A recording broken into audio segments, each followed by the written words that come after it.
राधे राधे दोस्तों, कैसे हैं आप लोग। आपको एक नई जानकारी लेकर आई हूँ मैं कि कलाई पर कलावा बांधने का क्या महत्व है और इसे कितने देर तक पहनना चाहिए, कितने दिन तक पहनना चाहिए। और कलावा बांधने के बाद कलावा जब हम उसको उतारते हैं तो उस कलावे का क्या करना चाहिए, ये जानना आप लोगों के लिए बेहद ज़रूरी है कि कलावा हमारे जीवन में क्या महत्व रखता है, कितने दिन तक ये महत्व रखता है, कितने दिन के बाद आप में क्या परिवर्तन होते हैं। और कलावा जब हम उतारते हैं तो इसको कहाँ रखना चाहिए या हमें इसका क्या करना चाहिए, ये जानकारी मैं आपको देने जा रही हूँ। मेरी जानकारी अच्छी लगे तो आप मेरे चैनल को लाइक कीजिए, शेयर कीजिए और सब्सक्राइब कीजिए। कलावा जो है वो एक रक्षा सूत्र होता है। कलावा रक्षा सूत्र, मोली, राखी इत्यादि पवित्र धागे को दिए गए विभिन्न नामों से जिसे हिंदू अपनी कलाई पर बांधते हैं जानते हैं।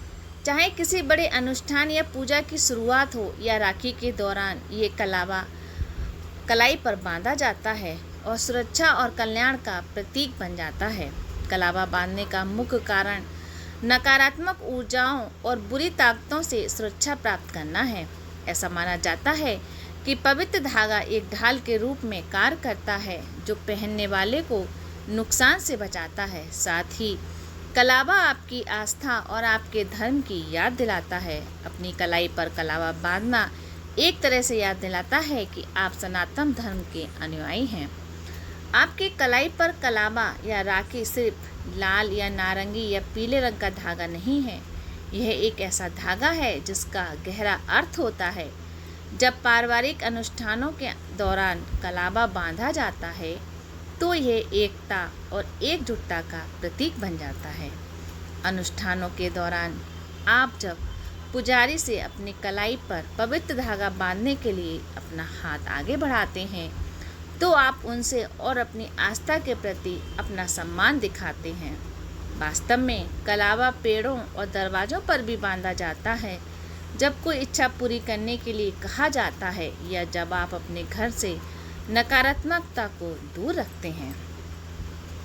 कलाई पर पवित्र धागा बांधे जाने की पहली कहानी द्रौपदी और भगवान श्री कृष्ण के बारे में है। ऐसा माना जाता है कि एक बार जब भगवान श्री कृष्ण ने गलती से अपनी कलाई काट ली तो द्रौपदी ने तुरंत खून बहने को रोकने के लिए अपने कपड़े का एक हिस्सा फाड़ दिया। इस इशारे से ये प्रभावित होकर कि भगवान कृष्ण ने द्रौपदी को आश्वासन दिया कि वह हमेशा इसकी रक्षा करेंगे और उसे कभी भी कपड़ों की कमी नहीं होगी।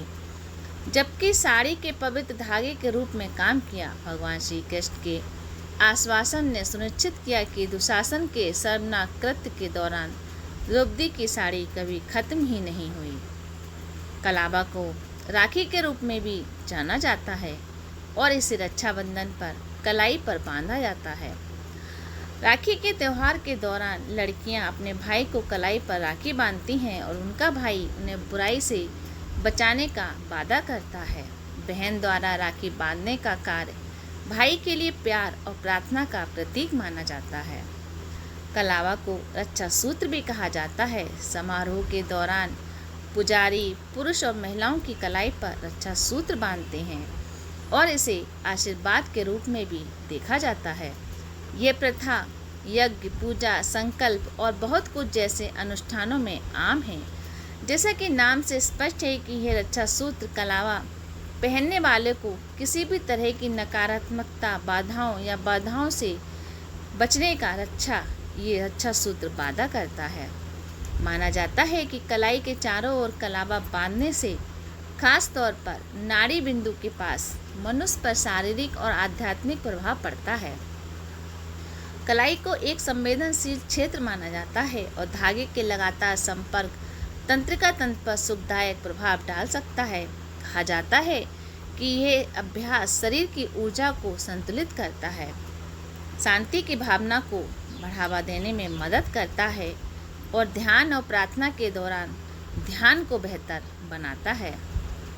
परंपरागत रूप से 21 दिनों तक कलावा पहनने की सलाह दी जाती है। ऐसा कहा जाता है कि 21 दिनों के बाद कलावा का रंग फीका पड़ने लगता है और इसके साथ ही इसमें मौजूद सुरक्षात्मक ऊर्जा भी खत्म हो जाती है। इस दौरान 21 दिनों तक कलावा पहनने वाला व्यक्ति यज्ञ या पूजा के दौरान आह्वान की गई सकारात्मक ऊर्जा से जुड़ा रहता है। इसके बाद ऊर्जा खत्म होने लगती है और बेहतर है कि या तो नया कलावा बांध दिया जाए या इसे पूरी तरह से हटा दिया जाए। 21 दिनों के बाद जब कलावा हटा दिया जाता है तो ये किए गए अनुष्ठान के पूरा होने का प्रतीक बन जाता है। 21 दिन की अवधि के बाद कलावा को सम्मानजनक तरीके से कहीं सुरक्षित रखना महत्वपूर्ण है। चूँकि कलावा में इसे पहनने वाले व्यक्ति की ऊर्जा होती है, इसलिए उसका कोई दुरुपयोग भी कर सकता है। इसलिए धागे को किसी पवित्र पेड़ के पास या रेत में गाड़ना सुनिश्चित करें। ये प्रथा प्रकृति में पवित्र तत्वों को वापस करने का प्रतीक है जो ऊर्जा का संतुलन बनाए रखेगा। इसलिए कलावा को या तो किसी पेड़ के पास या तुलसी के पास गाड़ना सबसे अच्छा माना जाता है, जो कई घरों में ऐसा होता भी है। तो ये थी जानकारी कलावा की। और सच में कलावा को कभी भी आप जब हाथ में बांधते हैं तो आप रोड पर, सड़क पर या इसको कचरे में कभी ना फेंकें, या तो इसको गंगा जल में या ज़मीन पर गाड़ दें, वहाँ पर प्रवाहित करें। जब भी आप गंगा स्नान के लिए जाएं तो कलावा को अपने साथ लेके जाएं और गंगा जी में प्रवाहित कर दें, जिससे कि आपके घर की जो भी नकारात्मक ऊर्जा है वो गंगा जी में प्रभावित हो जाए। तो दोस्तों, कैसी लगी मेरी जानकारी? मेरे चैनल को लाइक कीजिए और सब्सक्राइब कीजिए। धन्यवाद आप सभी का।